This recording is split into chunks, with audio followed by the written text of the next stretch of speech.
Good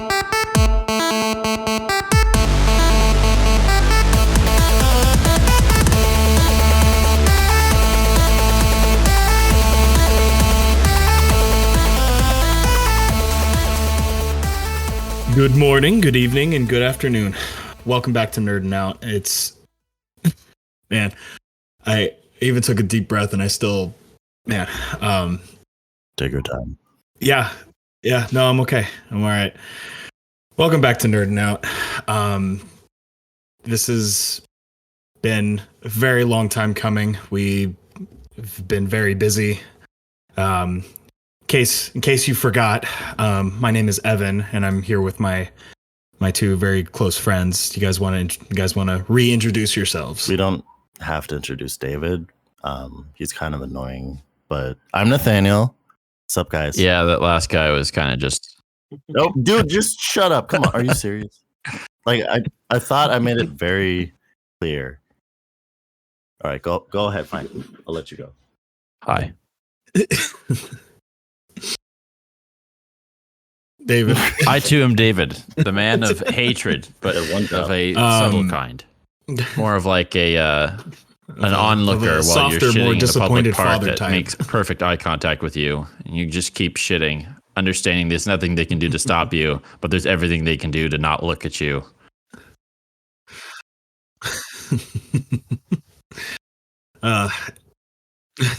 It's like going to India and walking out of the airport and just like, oh, look at all this culture, like and then your nose works, and then like, oh, someone's shitting right there, Lord. Yeah. San Francisco. Anything beginning with San. Sounds like San Diego. Yeah. San Antonio. Yeah. Sand too. Sand. Yeah. Any place with sand. San yeah. Francisco. Any place with sand. That's why it's nice being in Ohio. There's no sand here. Just get like dirt and pebbles and stuff. Everywhere. Okay, so embarrassing story. Lotta and I went to Lotta, my beautiful wife, and we went to Erie, Pennsylvania for our anniversary, and we went to the beach by Lake Erie because we were like, yeah, cool. While we're here, let's go do that. I had never been to the lake since moving here, so. Oh, really? No, I had never been. And growing up in San Diego, I'm used to the beach being a very particular type of way. So when I got there, it became very clear that the beach was a lot different. It was more like pebbly. It was more rocky than sand. And it was like kind of like light dirt and rocks kind of. And then when I got in the water, I was expecting it to be salty, but it was not. And I was like, oh, it's like fresh water, and then I went back and I told Lotta, I said, it's not salty. She goes, yeah, it's a lake. And I'm like, it's a lake. So I was like, well, okay. Well, my reasoning, I thought it would be at least a little salty because it is connected to the Atlantic Ocean. Eventually it connects back to the Atlantic. So I thought there'd be a little salt, not completely void of salt. Oh my God. Oh my God, me, David. It's like, I'm pretty fucking stupid. Like I'm admittedly stupid. Jesus Christ. I was awake during that part of science class that I'd be really happy I was to understand off. things. So. You know what I'm talking about. It's okay though. It's connected to the You're right. Atlantic No, Ocean. you're right. So I thought eventually. Yeah, you're right. Yeah. No, I usually drink things that are going after the garbage disposal because I figure that, upstream it was clean at some point. So that way it makes it so much easier to drink. Actually, you know what's funny? I don't even salt anything anymore. I actually just go to the original source and find a chunk of ice and put that in all of my food as salt because it connects with this ocean at some point, right? Oh, God. Fuck. Off, dude. I'm just saying. Oh, dude, that is the worst part. Yeah, it's been a while. I have to. You way to rub salt in his wound. No, it is very funny. It's a very funny story. Oh yeah, I don't know. Yeah, I Lake Superior. Fun story, fact: if you ever go to Lake Superior is a very strange enigma amongst the lakes because unlike the rest of them, it does actually have a little bit of salt water in it because of its connections to the northern bays of Canada. Some rivers actually. That's what I was talking about. Yeah. I thought Lake Erie doesn't. It's still connected. It's all connected. All three of the Great Lakes are connected. Yes, Superior is the lowest of the lakes, which is funny because it's like way to name a lake something that's such a like high and mighty. It's like get over yourself, Lake Superior. Yeah, bottom bitch. So we're gonna talk about hard video games today on Nerd and Out, and we're gonna talk about how difficult video games have made an interesting impact into the world of games. We all have had experience with this, so it's good to kind of talk about something. Plus, this is something that one of our listeners quite some time ago had requested, so that we are making good on a long-held promise and starting our renewed efforts back at the very origin of why we started this. Is you're listening and you're wanting to hear nerdy things, and we want to provide that for you in the best contented way possible. So this is for you, our loyal listener, who has requested us talk about hard video games. And so I think it only makes sense to start on a specific type of hard video game. I think we should go all the way back to what I think is some of the earliest difficult video games. And I want to talk about Super Mario 64. Coliseum? The first battle royale. Oh, yeah, back when the yeah, exactly. Yeah. Thank you. Before Fortnite. Oh, yeah, but we're talking about the real actual one, Coliseum, like Gladiator, in cold blood, or entertainment. Okay, then if that's not the movie, like even before. If that's the case, no, like what the movie before Gerard Butler. Such a specific time lot. No, what if people just did that? What if people just used people as dating methods? They're just like, hey, what time do you want to come today? I don't know. Anytime before Brad and Angelina's next adopted child. They're like, okay, we got time. Or they're just going to be like, hey, do you remember when you gave me this sweater? And they're just going to be like, yeah, I think it was before. No, and you know what? Yeah. Salma Hayek started acting. It's like it was before there was any Latinos on screen. It was before Jim Carrey's first Ace Ventura. Oh, okay, got it. Yeah. Oh, wow. And after his second breakdown. Oh, yeah.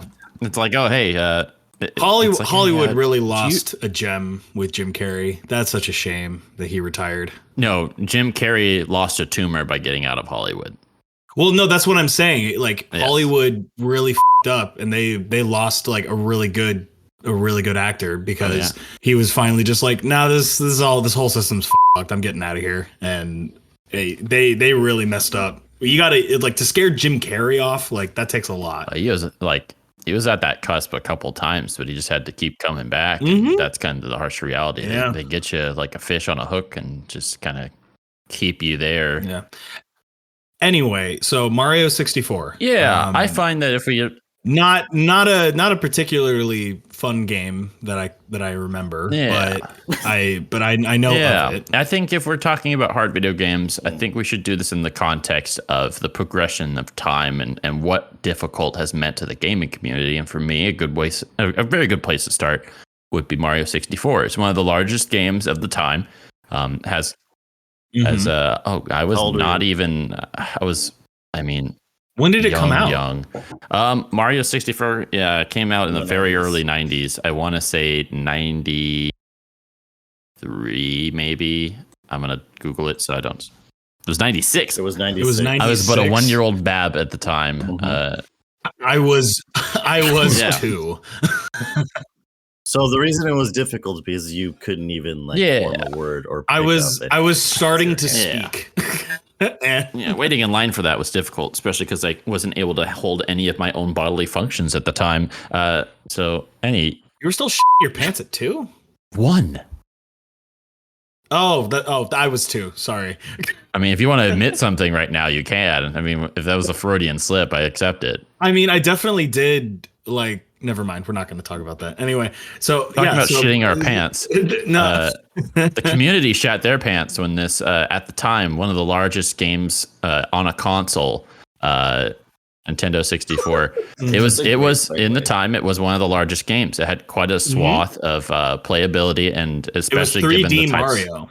Yeah, it was 3D Mario. So it was very much. Well, it basically games going forward, 3D and free roam in a 3D space. Video games. It took a 2D scroller and made it a 3D like open world game, which was unthinkable for Mario, at least that character, because it was just always a 2D scroller, an 8-bit 2D scroller, and now all of a sudden he's this fully fleshed out, polygon character running around, slipping and sliding everywhere, and absolutely. Yeah, and it also gave a interesting peek into what their intended role for Mario was moving forward. Because I would say, and this is maybe just my conception of this, is they had merely just a mascot of Mario as one of their titles, and I think this game changed that and made it their headliner, their Mickey Mouse for the Nintendo brand, and it's definitely a cornerstone of games. But as far as difficulty, I think this one was difficult in the sense of people weren't used to games like this first, but they also weren't used to games like this where there's a level of completionism required to progress, and collecting stars being one. Not too unfamiliar with the 2D versions and platforms, but for this 3D game, there was a whole extra access to worry about now. It wasn't just, X and Y, there was a Z. And for that, a lot of people felt much more of a challenge than before. And actually, I think this was kind of the start of people realizing that games that are more difficult actually have a level of enjoyability within them. And I think from there, it's just progressed through time. I think one such game that we can definitely notate, and I think is probably one of the cornerstones of difficult games, or at least in the conversation of difficult games, is definitely Dark Souls, without a doubt. Yeah. I know there are. Well, I mean, if you really want to stick with the timeline, quote unquote timeline. No, we don't. I just want to find a reason to play him. The next kind of hard game after Mario 64 was like the Crash Bandicoot series. That was a game that really did not hold any punches when it came to its design for precision, right? Yeah, like precision jumping and all that stuff. So that was very difficult. So they also had a lot more. I think too, they had a lot more focus on not only just the platforming, but the mix of platforming and combat too, and a little bit of Mario. But Crash Bandicoot definitely seemed to emphasize that, as well as kind of mix a few more mechanics into the game to allow kind of a level of engagement, but also consequently a level of difficulty. And it definitely is. I think Crash Bandicoot was also more constricted. Like where Mario 64, you had a large area to play in, and there was some margin for error. Like you could miss something a little bit and still make it to the platform or whatever. With Crash Bandicoot, it's like it almost has that pixel perfect precision from the older 2D games, where if you miss it by just like a fraction, you die. You fall off the stage. Yeah, it's very harsh. And especially for games at the time, we weren't too unfamiliar with a harsh punishment, but even still for a game like that, save points and things of the such had only just kind of entered in. And it was definitely, I think in my recollecting, it's one of the more challenging games to complete, at least for me. There's very few games I think can hold that mantle within that timeline, especially considering, some of the other games at the time were more or less an engaging kind of, obviously had Mario Kart 64 and, you had, a couple of other titles such as Legend of Zelda. And, I think for games specifically, you can definitely see a correlation between either the story being long or at least the challenge of, collecting things. There's definitely kind of two different schools of thought as to what makes a difficult game. I think you can see both of them being a challenge, but I think there's definitely a conversation to be had about just what the balance is to make the perfect difficult video game. Moving into other types of games like this, I have a couple written down just off the top of my head. Was F-Zero GX. Oh gosh. Cuphead, Super Meat Boy, Spelunky. Spelunky, I haven't really played, but I've heard a lot about it and seen some footage, and it's like there's certain things. So now, I guess question: what were some games that you guys maybe found difficult that weren't maybe traditionally known as being difficult games? You know what I mean? Like that weren't thrown into the same category as Dark Souls or Bloodborne or things like that. What games did you play where you're like, this is like a little too hard for me to like enjoy, so I'm gonna either stop or I have to, get better so that I can actually enjoy this game? Because for me personally, Horizon Zero Dawn, for me personally, I found at a certain point, it was even like on like lower difficulties, which I tend not to lower the difficulty too much. I try to stay like on the average difficulty, just because, if I make it too easy, then it doesn't feel earned. But to me, like at a normal difficulty, if it is still like, like frozen nuts hard, I can't. I can't enjoy it, and it just kind of loses the magic for me. Even if the game itself and like the mechanics are really good and like really well streamlined and the graphics look amazing, I never finished Horizon Zero Dawn because it was just something that it was too. Was it like the gameplay or like the mechanics just didn't like click with you? It wasn't like I think it was mostly the gameplay. Like don't get me wrong, it was all intuitive, but I think it was, I don't know. I can't really put my finger on what it was. I think it was, it just didn't really fit like the style that I wanted to play, and I just never like picked it up again. I know it's had a lot of success since the first game, so they didn't really lose anything because I didn't like it, but it was just more but yeah, so what were some games that you guys maybe thought were like too hard but they weren't considered hard games? Yeah, I mean, one that comes to mind for me, I had older brothers, so at the time, like my biggest thing growing up with video games, as I mentioned in the podcast in the past, was I had a kind of a follow in footsteps kind of experience with video games, because my brothers would play them, and of course, I would want to play them as well, so they would always be ahead of whatever it is the games would be. So I had always tried and attempted to finish GoldenEye for Nintendo 64 007, and I never did. I never could, and I think that's kind of carried with me into today. There's very few FPS games, first-person shooter games, that I can be engaged enough to complete. But not only that, I've always just found a level of difficulty in it, and I don't know if that's carried on from me in this experience with GoldenEye, but I was just never good enough to beat some of the last few missions in the game, and it wasn't from a lack of trying. I mean, by every way, I've thrown those controllers enough times in frustration trying to get through certain places, and it's something that I think I definitely have a level of respect for the game for, knowing that it's not necessarily a difficult game in any way, but it's a game that I think allowed me to understand what it is I like about certain games and what I don't like about certain games.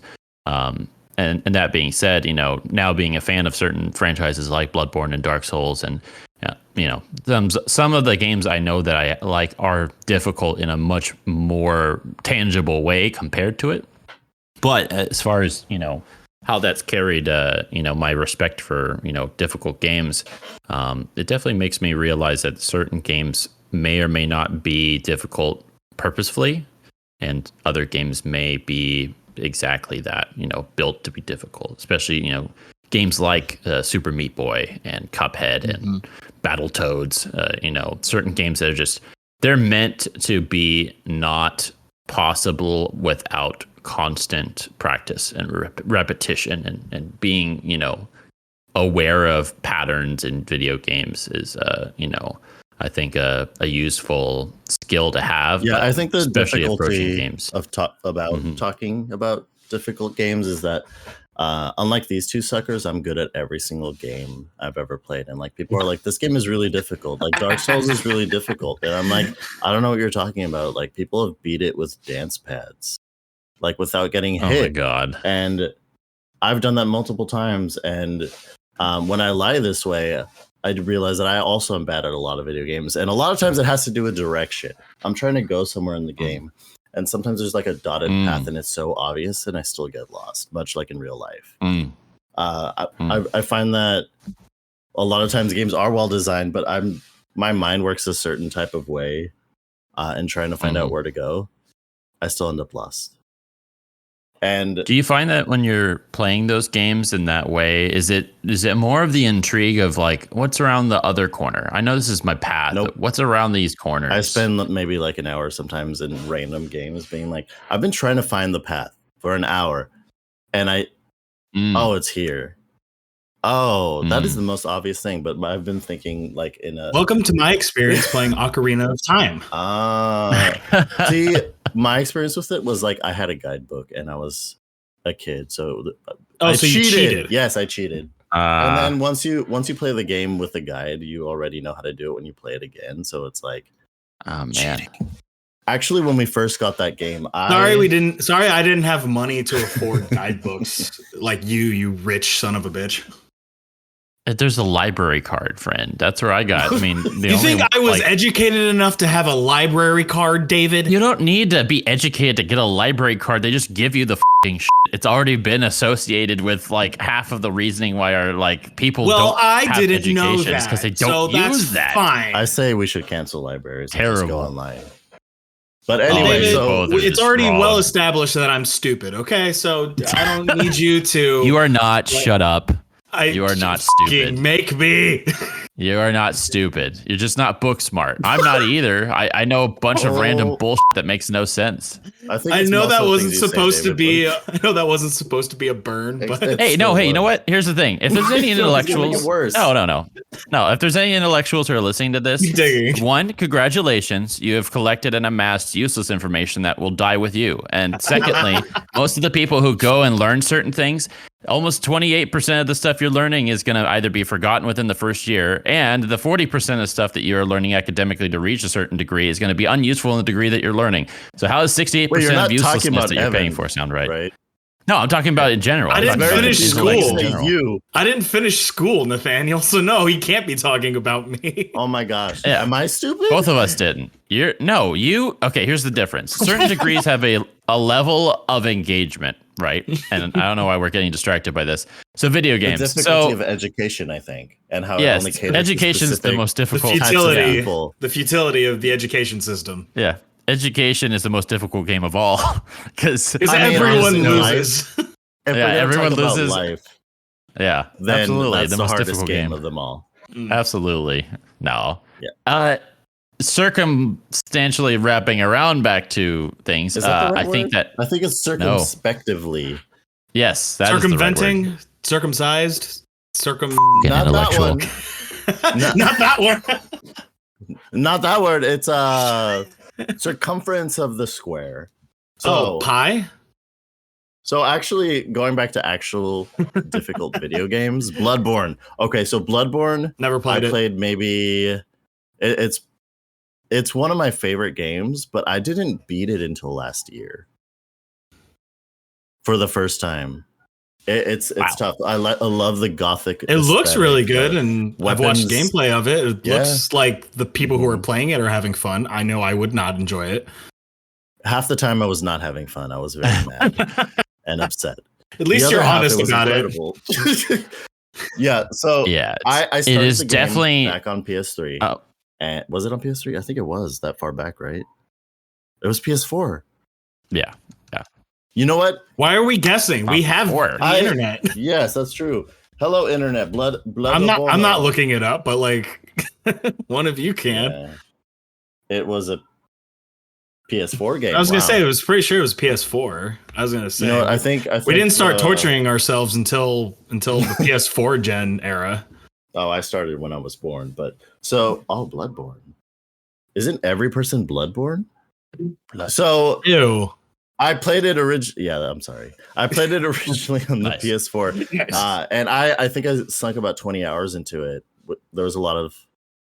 I was struggling the whole time, but I was really enjoying my discomfort. So, when I got my own PS4, my save file stayed on the previous account that my brothers kept, which was actually not nice because then when I had my own PS4, I had to start over, and I had to retread all the ground that I had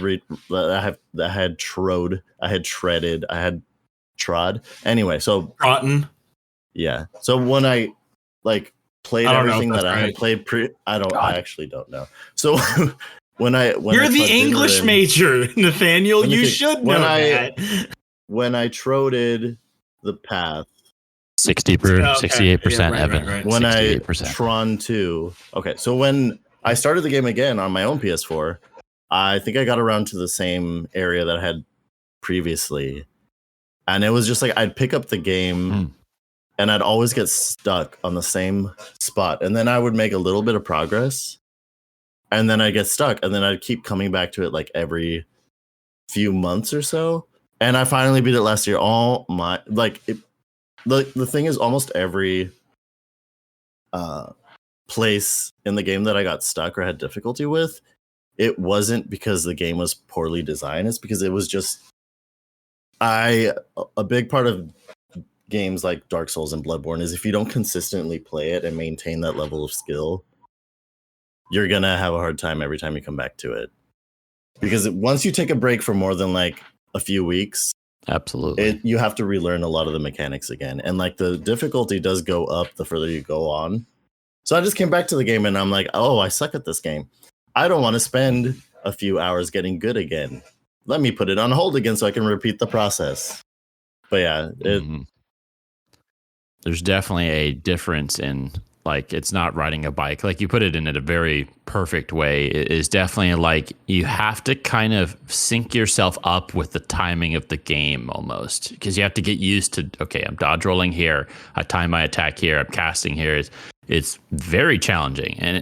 And I guess, you know what, going back to kind of the earlier conversation of this is timing in video games can create an immense amount of challenge, you know, not even just to mention the length of campaign or, you know, collecting things. Timing is seemingly potential combination of the two. And it's very difficult on a game like Dark Souls or Bloodborne, even, you know, Demon Souls or things like that. It's very difficult when it comes to games that you have to almost kind of put yourself so deep into that's all you play. I mean, I know when I played Dark Souls 3 for the first time, I didn't play any, and I, you know me, I played RuneScape for a long time and I continued to play it.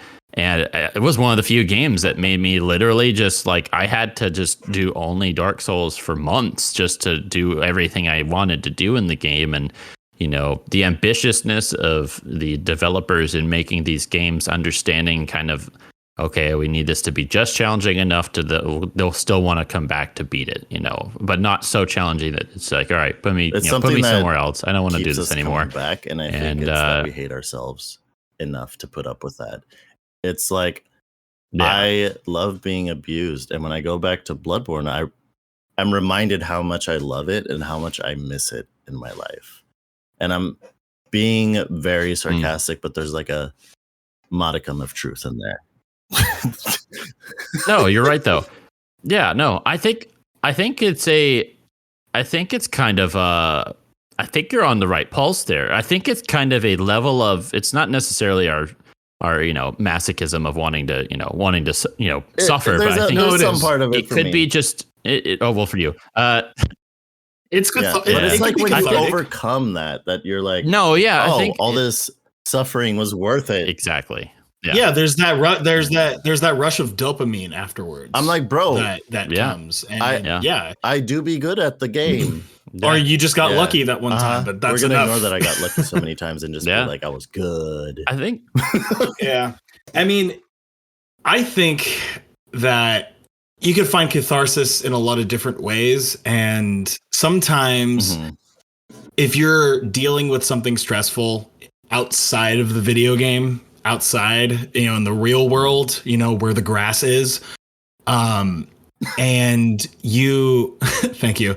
I like that a lot. Where the grass is. And you're fighting something that's really hard, you can take the frustration out on it, and you can be mad at something that won't get its feelings hurt, and you could be, and when you overcome it, you can feel, at least for in that moment, you feel like, okay, whatever I was dealing with, I got it all out. Okay, now I can maybe be in a better place to handle this, or like I can move on now and handle things on more of like a smaller scale. Obviously, if it's something that you really do need to address, then, maybe that's something that you should not distract yourself with video games and actually go handle. But I think that's that's more of what I'm getting to. It's like, get some wins and getting a win when you're not getting them in life. When you've done nothing but lose. Yeah. Feels good. And just helps you get in a better mindset. And I think that that's kind of what I think that's kind of what the biggest draw is to some of these hard video games for people, is because a lot of the people that I've known that have dealt with or have like played these hard video games have had very stressful, like demanding like jobs or lifestyles. So and then they go and they play these games that are very hard, and they play it on the hardest difficulty. And that's something for them that works for them, and they enjoy that. And that's something that, gives them some catharsis in, in life. And I never understood it, but thinking about it that way, I'm like, I get that for sure. It's maybe not necessarily for me. And that's maybe not necessarily how I like to kind of like dissociate and like recharge my batteries, but I definitely understand why some people gravitate towards those games. So, thanks. I felt it coming. And in my head, I was like, you should back away from the mic. No.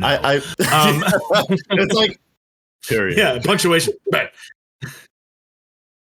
It's like, no, this is a punctuation point to my argument. No, I think you've like doubled down. You've like struck gold on that concept. Like, it's not just hard video games. It's like any video game that you play has some form of challenge to it. Like, and some people need a higher level of challenge depending on how much you hate yourself. But no, absolutely. But taking that away, some people are looking for a different type of challenge, but we all love the challenge of a video game and like overcoming. And I think a lot of times we go from our difficult life to a game and like, I want some wins here. So let's get some wins. It doesn't really matter the level of difficulty until you're like talking about individual people. But yeah, it's definitely a game based on the person, and it's all about kind of you both have kind of expanded this to very good degrees.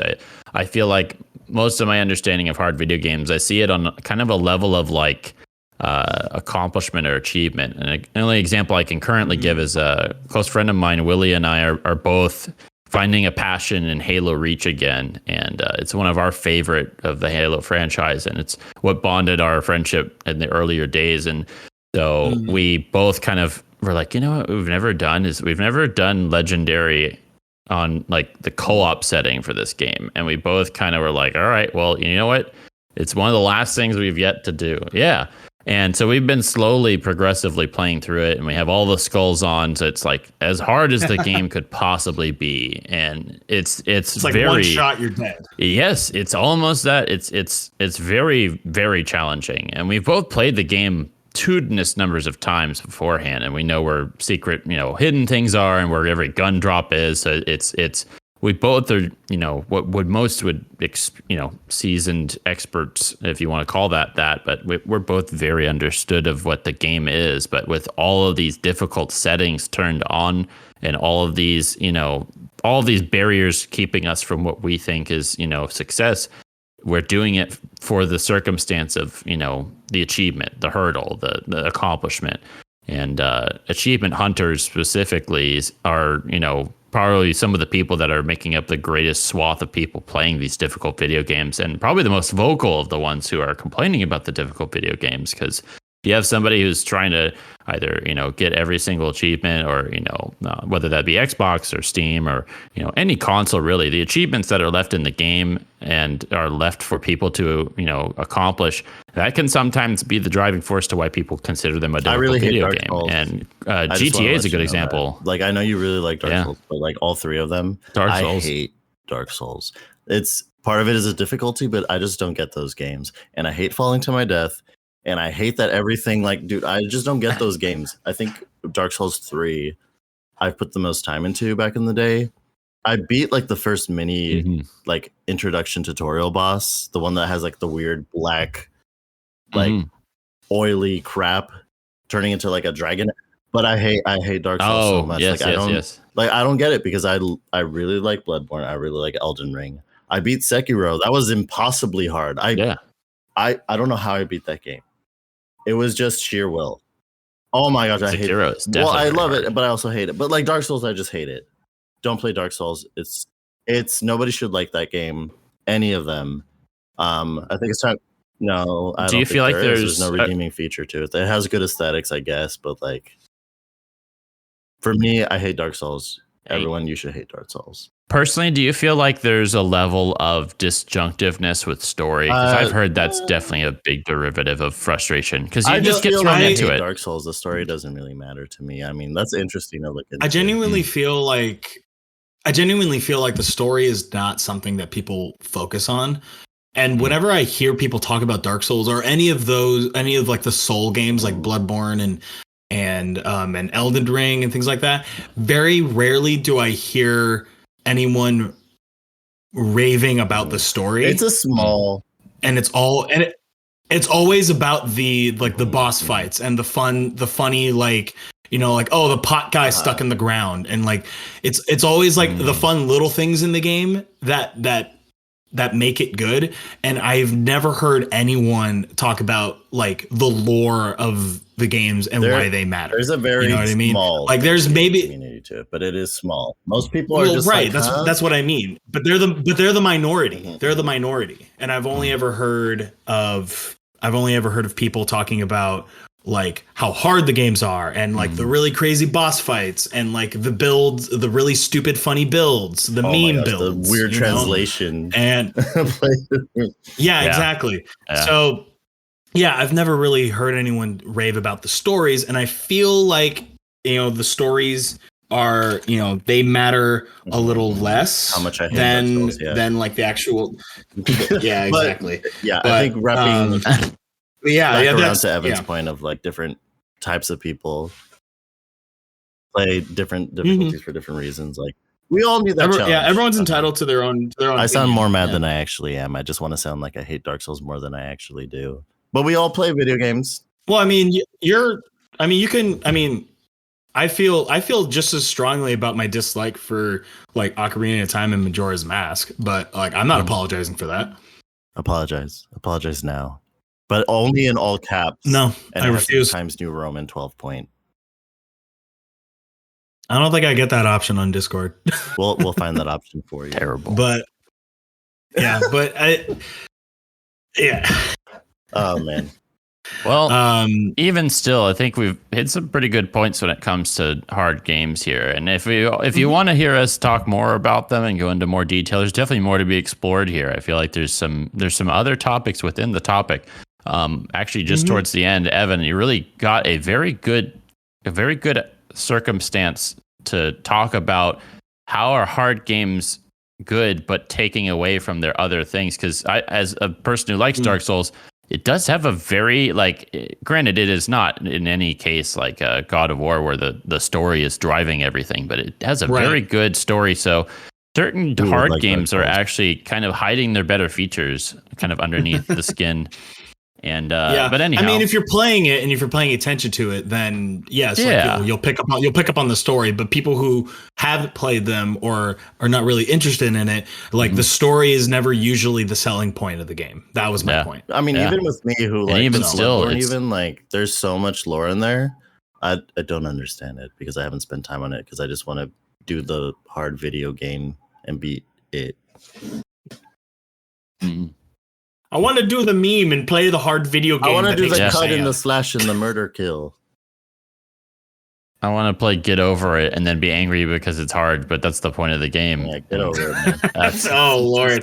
I tried it once. I fell down. All the way. No.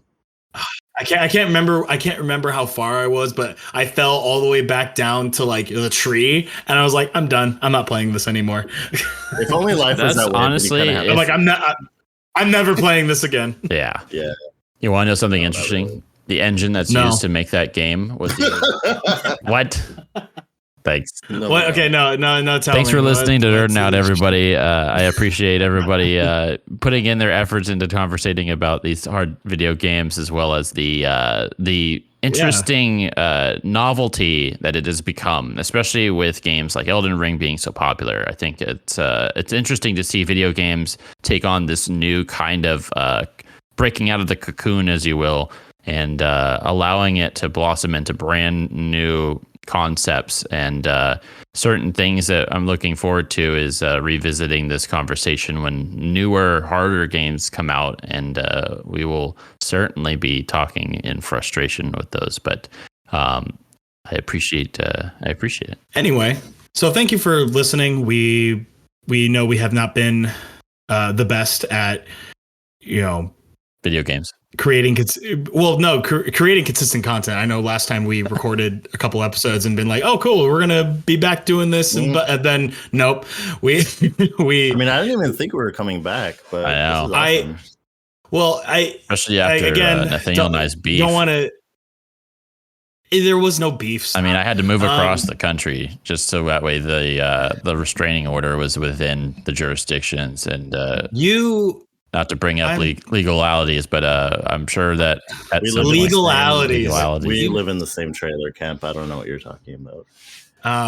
But we do have a lot of fun doing this, and we miss doing it. I came out to visit. I came out to visit you guys, and well, not just you guys, everyone that's over there, but we met up for coffee, and we literally spent like 5 hours just talking, and it was kind of a moment where I was like, I really miss this, and I don't want to like let this go, or not even let this go, but I just don't want to not have time talking to you guys as much as, because we got together all the time to do this, and it was so much fun just sitting down and talking to you guys. But this just kind of guarantees that we get time together, and I miss that a lot. I know that sounds really sappy and gross, ditto, but ditto. It's really nasty and gross. You're right, but ditto. Exactly. I feel the same way. Okay, good. But thank you so much for listening, and we will catch you on the next one. Bye-bye. Shut up, Dave. Bye.